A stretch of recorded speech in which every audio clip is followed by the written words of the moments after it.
Hello students, आज जो आपका टॉपिक रहेगा दैट इज़ बायोडाइवर्सिटी। तो ये जो हम डिस्कस कर रहे हैं तो ये आपका बॉटनी में भी रहता है प्लस ईवीएस। ठीक है, तो अगर हम ईवीएस और बॉटनी की बात करें तो दोनों में ये जो आपका टॉपिक है एक्चुअली चैप्टर ही है आपका। तो एक चैप्टर है बायोडाइवर्सिटी पर, तो आज हम वो डिस्कस करेंगे। तो जिसमें ये आपका बॉटनी का भी सिलेबस कवर हो जाएगा और साथ साथ में आपका ईवीएस का भी। ठीक है, तो हमने डाइवर्सिटी, ये बायोडाइवर्सिटी जो आपका चैप्टर है, इसमें हमने डिस्कस क्या करना है। तो we have to discuss that is levels of biodiversity first, then we have total number of species, pattern of biodiversity, loss of biodiversity and then biodiversity conservation. तो सबसे पहले हम ये समझते हैं कि बायोडाइवर्सिटी होता क्या है। देखो, बायोडाइवर्सिटी की अगर हम बात करें तो सिंपल अगर हम बात करते हैं डाइवर्सिटी की, तो डाइवर्सिटी एक्चुअली होता है varieties and variabilities of anything. But जब हम टर्म यूज़ करते हैं bio means living organism, so when we relate it with living organism then the term is your biodiversity, और we also use term biological diversity. ठीक है, so we know that कि जो living organism है वो show करते हैं there are large number of organism from unicellular to multicellular organism, from prokaryotes to eukaryotes. तो कहने का मतलब ये कि जो लिविंग ऑर्गेनिज्म है वो भी बहुत ज़्यादा वेरिएशन शो करते हैं। There are different types of living organism, और वो जो है बहुत सारी वेरिएशन शो करते हैं। There are varieties and variabilities of living organism, और उसे ही हम बोलते हैं that is used term that is biodiversity. So we can say that this biodiversity includes at all the level of biological organization, ranging from cellular macromolecules to biome. So ये जो biodiversity में हम जो डिस्कस करेंगे तो it includes all the organism from cellular to multicellular, from prokaryotes to eukaryotes. ठीक है, तो सिंपल डेफिनेशन है आपकी बायोडाइवर्सिटी की, तो सिंपल डेफिनेशन आपकी यही रहेगी, that is the variety and variability of living organism present on the earth crust. So the term की बात करें तो the term biodiversity was given by, we can say that it was Edward Wilson. Now level of biodiversity. देखो, generally biodiversity को हम तीन level पर study करते हैं. One is your genetic biodiversity, another is your species, and then is your ecology. So genetic at gene level, then we talk about species at species level, and if we talk about ecology diversity at the level of ecosystem. So what the genetic diversity is? देखो, genetic diversity जो है it is the diversity at genetic level. So we can say, अगर हम बात करते हैं India की, तो India has on the base of the genetic diversity there are 50,000 different strains of rice in India and about 1,000 varieties of mangoes. ठीक है, सो अगर देखा जाए तो varieties in the sense these are the किसके बेस पर ये varieties है? Of course on the basis of the genes. So they show genetic diversity. That's why we have all these varieties here. Okay. We also have one more example. We show the genetic variation at potency and concentration of the chemicals. That is your Rauvolfia vomitoria. तो ये भी जो है show करता है genetic diversity. ठीक है, तो we have number of organism जो शो करते हैं different type of genetic diversity.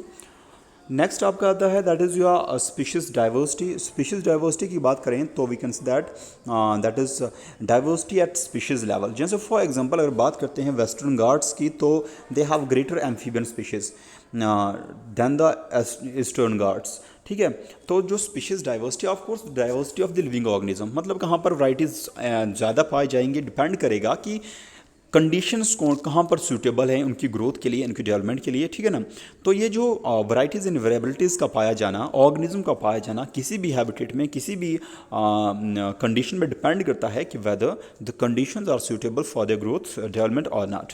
Okay, तो जितनी ज़्यादा जहाँ पर कंडीशन सूटेबल होंगी तो वहाँ पर ज़्यादा आपको डाइवर्सिटी जो है ऑर्गेनिज्म की देखने को मिलेंगी.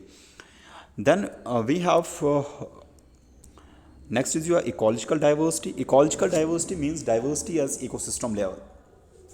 Now अगर बात करें on the base of ecosystem, तो वी अगर हम इंडिया की ही बात करते हैं तो we have different types of ecosystem. जैसे we have the deserts, we have rain forest, mangroves, we have coral reefs, wetlands, estuaries, and alpine window, that is meadows.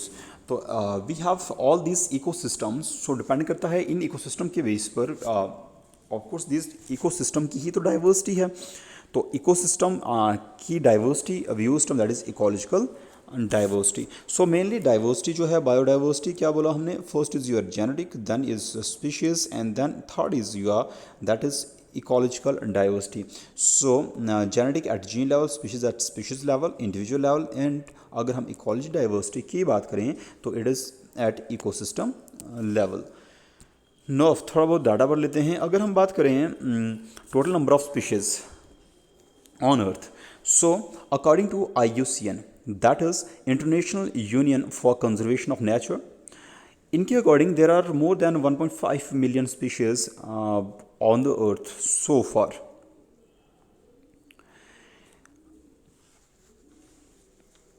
Now we can say Robert Mice global estimate अगर बात की जाए तो there are about 7 million species.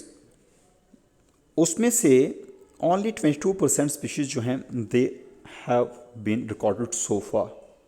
Animals की बात करें तो maximum जो ज़्यादा स्पीशीज़ पाई जाती हैं तो उसमें से जो है 70% जो है एनिमल्स, और प्लांट्स की बात करें तो ओनली अबाउट 22%.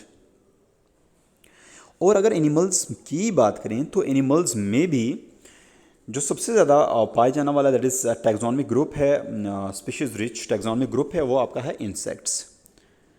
ठीक है. तो अगर हम स्पीशीज़ की बात करें तो इंसेक्ट्स का नंबर जो है सबसे ज़्यादा है, about 70%. Means out of every 10 animals जो 7 हैं दे आर इंसेक्ट्स. अगर बात करें फंगाई की तो in case of fungi species more than the combined of the species of fishes, amphibian, reptiles and mammals. तो ये कुछ डाटा है. नाउ लेकिन अगर हम बात करते हैं प्रोक्रियोटिक ऑर्गेनिज्म की, तो ये अभी तक बात करते थे यूक्रियोट्स की. If you talk about prokaryotic organism की तो we are not sure about the total number of species. Reason being that कि we don't have such type of method so far कि जिनसे हम इजली इन माइक्रो ऑर्गेनिज्म की species को find out कर सकें, उन्हें आइडेंटिफाई कर सकें. और हमारे पास we also have some species जिन्हें हम इजली कल्चर नहीं कर सकते हैं अंडर लेबोरेटरी कंडीशन. तो इसलिए we are not able to find out the actual that is estimated number of this prokaryotic species.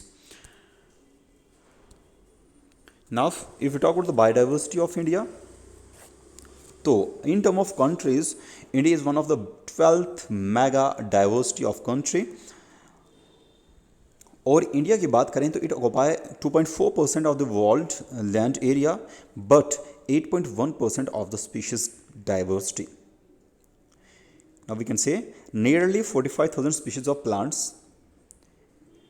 जो है प्रेजेंट है, और उससे डबल अगर हम बात करें अबाउट 90,000 तो there are the species of animals which are present on the that is. हम बात कर रहे हैं इंडिया की डाइवर्सिटी की.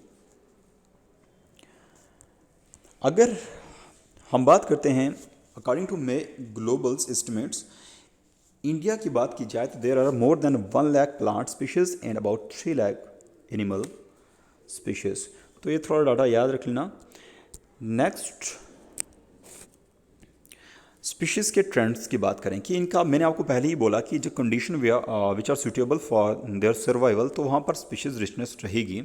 और जो कंडीशन सूटेबल नहीं है ग्रोथ के लिए, तो वहाँ पर ऑफ कोर्स स्पीशीज़ की जो है डेफिशिएंसी रहेगी, कम नंबर में पाया जाएगा. जैसे for example if it about equator की बात करें तो 0 degree, then we have tropic of cancer, tropic of capricorn, and then we have these are the north pole and this one is what south pole. तो बात की जाए तो in term of latitude we can say that कि जो species diversity है वो decrease होती है जब हम मूव करते हैं from equator toward the poles. So जब हम इक्वेटर से कहाँ की तरफ मूव करते हैं, when we move toward the pole, तो जो स्पीशीज़ डाइवर्सिटी है वो होती है decrease. We know that tropic that is 23.5 degree toward the north is a tropic of cancer and 23.5 toward the south is your tropic of Capricorn. तो अगर ये range की बात करें, that is from tropic of cancer to the tropic of Capricorn toward the north, इस area में species जो हैं, मोर स्पीशीज़ जो हैं वो पाई जाती हैं देन इन द टेम्परेट और we can say that polar areas. जैसे फॉर एग्जांपल, तो यहाँ से हमें ये पता चला व्हाट वी हैव कि जो स्पीशीज़ का जो नंबर होता है वो इक्वेटर में ज़्यादा है between the tropic of cancer and tropic of capricorn, and when we move toward the poles की तरफ जब हम मूव करते हैं टुवर्ड द टेम्परेट रीजन, तो वहाँ पर जो नंबर होता है स्पीशीज़ का वो डिक्रीज़ होना शुरू हो जाता है, मतलब ज़्यादा स्पीशीज़ नहीं पाई जाती हैं, and it's all due to the climatic factor और इन्वायरमेंटल फैक्टर। नाउ एग्जांपल यहाँ पर है कि जब हम कोलंबिया की बात करें तो ये it is located the near the equator, and it has about, यहाँ पर जो है there are about 1400 species of birds. इसी तरह से अगर हम बात करें इंडिया की बात करें तो there are about 1200 species of birds. New York की बात करें तो it is about 41 degree toward north, मतलब 41 डिग्री लाइक दिस। तो यहाँ पर मीन्स टुवर्ड द टेम्परेट की तरफ percentage there are about only what that is 105 species of birds. In the same way Greenland की बात करें, दैट इज़ ग्रीनलैंड जो है mainly toward the north pole, and यहाँ की बात की जाए तो it has only 56 species of birds. So कहने का मतलब ये कि व्हेन वी मूव टुवर्ड, कहाँ की तरफ जब मूव कर रहे हैं, फ्रॉम इक्वेटर टुवर्ड द पोल, जो स्पीशीज़ हैं उनका नंबर जो है वो डिक्रीज हो रहा है।